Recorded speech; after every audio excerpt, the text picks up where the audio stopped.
ఈ రోజే డౌన్లోడ్ చేయండి. మీ ఫేవరెట్ షోస్ చూడండి. నీ మనవడు నా దగ్గరే ఉన్నాడు. ఎక్కడున్నా నా కాడికి పంపించు తల్లి. నువ్వు ఒక పని చేయాలి. నేనా పాపం చేయలేనమ్మా.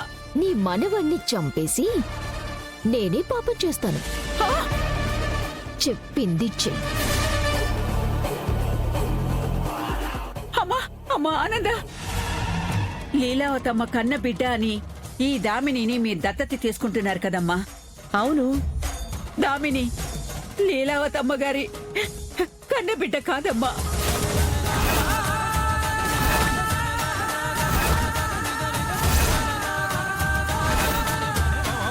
నాకు అప్పగించిన ఆ బిడ్డని నేను పెంచలేదమ్మా. డబ్బు కోసం ఆశపడి అమ్మేశానమ్మా. ఇవాళ మీకు అప్పగించిన ఈ అమ్మాయి చచ్చిపోయినా నా కూతురు బిడ్డమ్మా, నా కూతురు బిడ్డ.